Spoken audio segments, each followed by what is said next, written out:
June 6, 1944, the D-Day. Above the dark skies of Normandy, hundreds of CA-47 transport planes droned steadily eastward across the English Channel. Inside each aircraft sat rows of young American paratroopers from the 101st Airborne Division, the Screaming Eagles.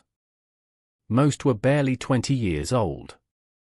Their mission: jump behind enemy lines before the Allied invasion began, secure key bridges, destroy German communication lines, and hold the roads for the landing forces coming ashore at dawn. It was supposed to be a precise airborne assault. But the night became chaos. Flak bursts ripped the sky apart as German anti-aircraft guns opened fire. Pilots, blinded by smoke and tracer rounds, broke formation. Many planes were hit. Paratroopers were scattered miles off target, dropped into flooded fields, forests, and villages crawling with enemy troops. Below, the French countryside burned with scattered fires. The only sounds were the wind rushing past open jump doors, the whistle of descent, and distant explosions. For the men of the 101st Airborne, this was their baptism of fire. In that long, uncertain night, before the beaches were stormed, before the headlines declared victory, the outcome of D-Day rested in the hands of scattered soldiers fighting alone, surrounded, and cut off. It was, as one survivor later called it, the longest night of our lives. By the spring of 1944, the war in Europe had reached its turning point.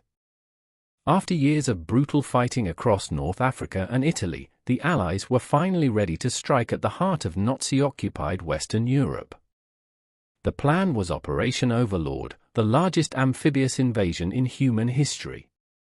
Its goal: land Allied troops on the beaches of Normandy, France, and begin the long road to liberating Europe from Hitler's control. But before a single soldier could land, the invasion needed something even more daring: an airborne assault. Paratroopers would jump in during the night, several hours before the beach landings, to capture vital causeways, destroy German artillery positions, and block enemy reinforcements from reaching the coast. 2 American divisions were chosen for the task, the 82nd and the 101st Airborne. The men of the 101st, under Major General Maxwell D. Taylor, had trained for months in England, jumping from aircraft, conducting mock night operations, and rehearsing how to regroup if scattered. They knew the mission was dangerous. But none imagined how chaotic the real night would be. The paratroopers' objectives were scattered across the Carentan Peninsula, west of the beaches codenamed Utah and Omaha. The 101st was to seize the exits leading from Utah Beach, secure bridges over the Douve River, and clear routes for the 4th Infantry Division to move inland once the landings began. At 11 p.m. on June 5, the men boarded their CA-47 transport planes at various airfields across southern England. Each trooper carried about 80 pounds of gear, a rifle or carbine, grenades, ammunition, rations, and a reserve parachute. Faces were streaked with black paint. Chaplains moved among them offering prayers.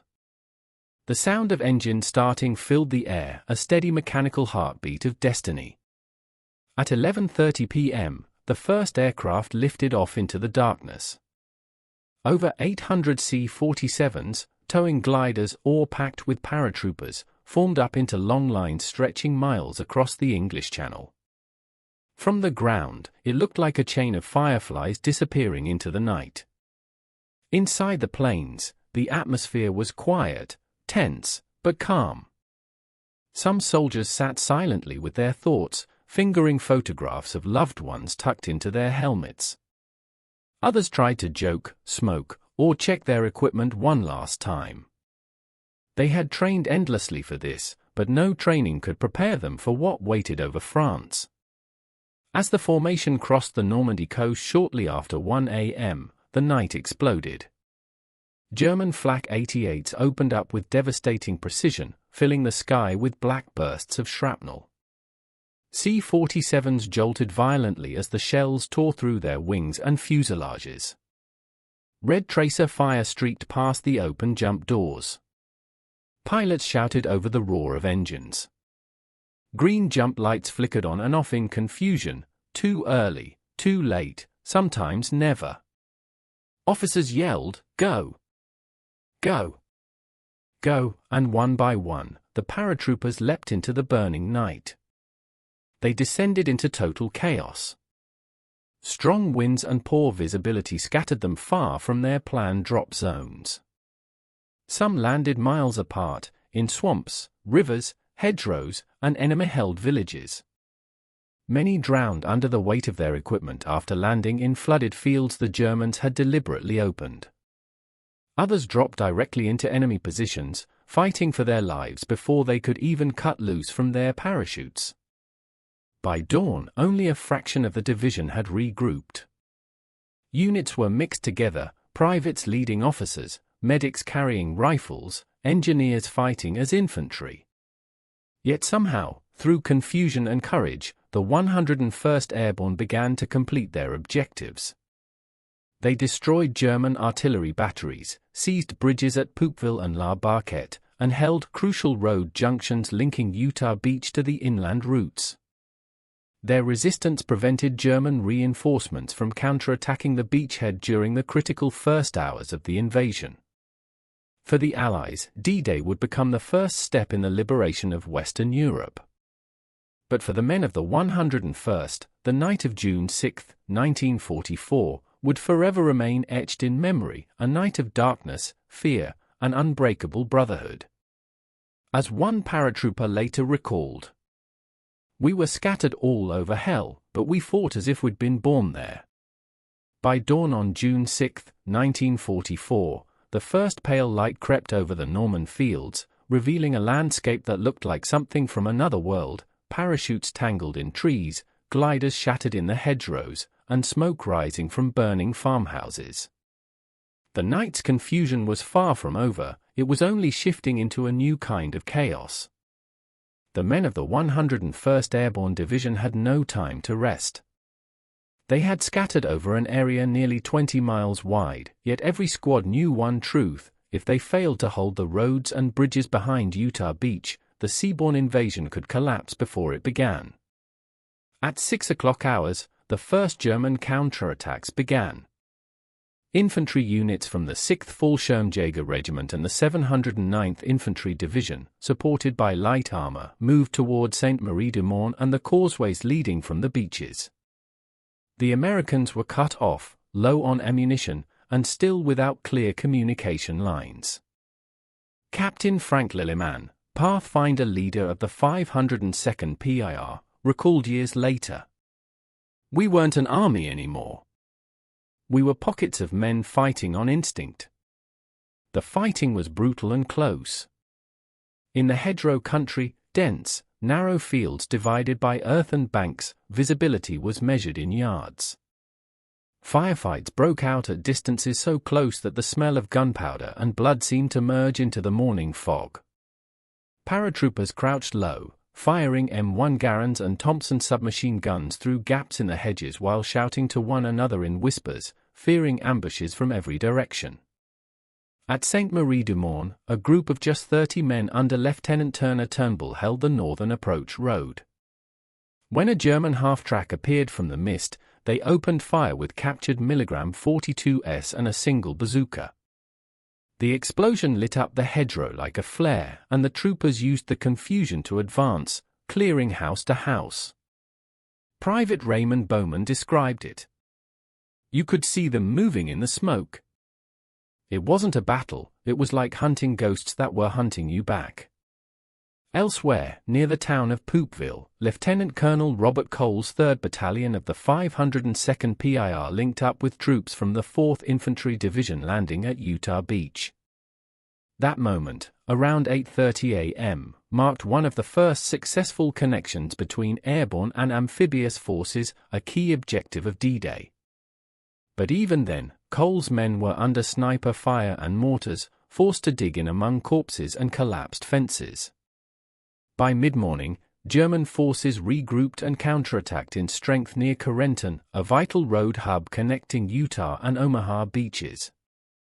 The 101st was ordered to push toward the town and block enemy reinforcements from cutting off the beachheads.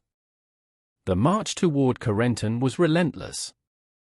Mud sucked at boots, rain began to fall again, and artillery echoed from the distance. Each hedgerow was a fortress. The Germans, veterans of the Eastern Front, had positioned *42s behind concealed berms and planted mines along the narrow lanes. Every advance cost lives. In one field, Sergeant Donald Baguette's squad was pinned by machine gun fire. They crawled through ditches, tossing grenades blindly over the hedge walls. Baguette would later write in his memoir, "It wasn't strategy anymore. It was crawling forward an inch at a time, hoping the next bullet had someone else's name on it." Around 11 o'clock hours, the paratroopers reached the outskirts of Carentan.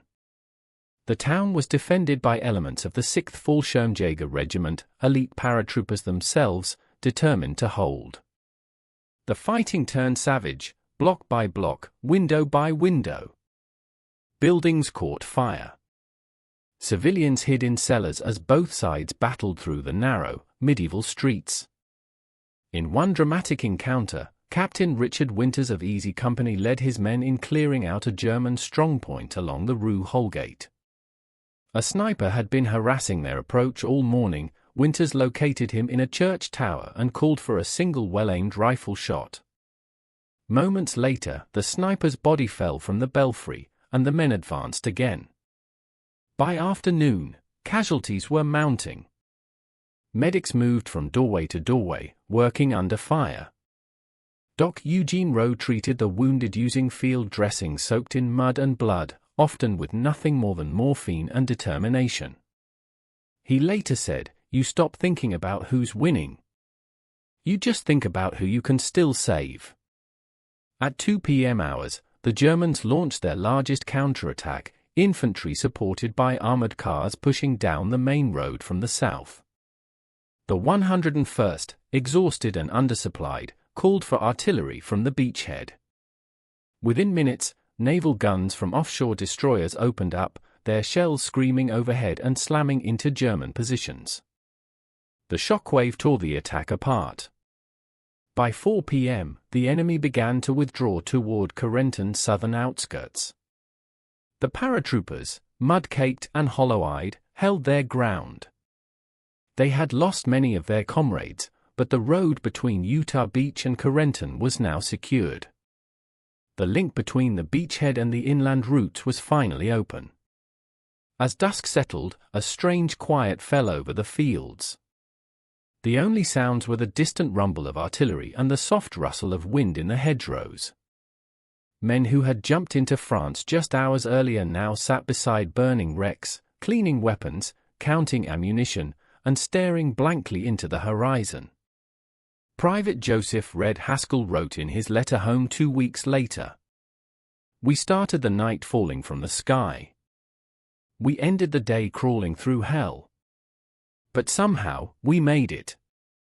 The longest night had turned into the longest day, but it was a victory bought yard by yard, man by man.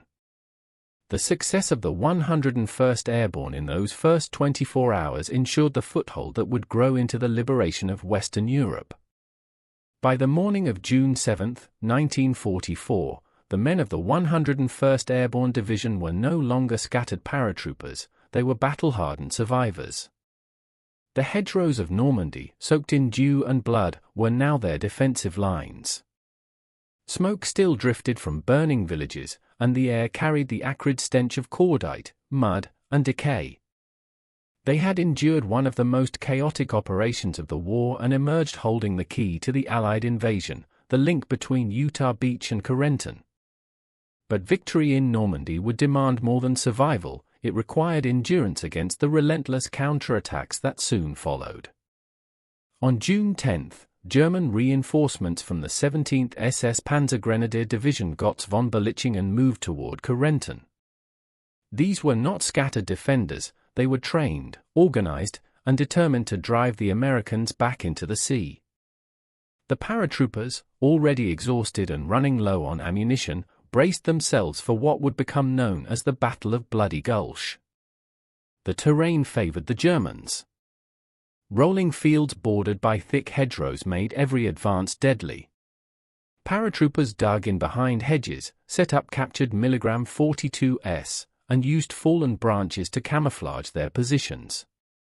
They had no tanks and little artillery, only rifles, bazookas, and sheer will. At dawn on June 13, the counterattack began.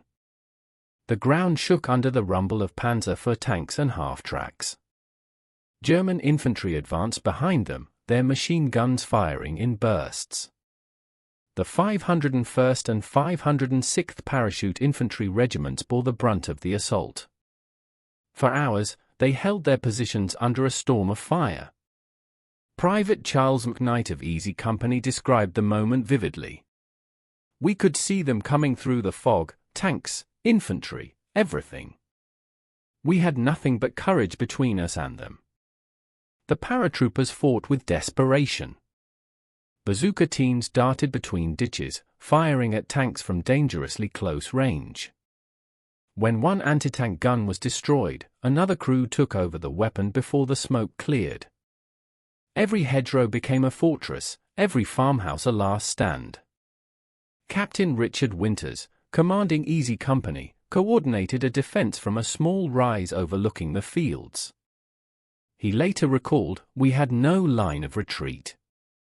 We were it.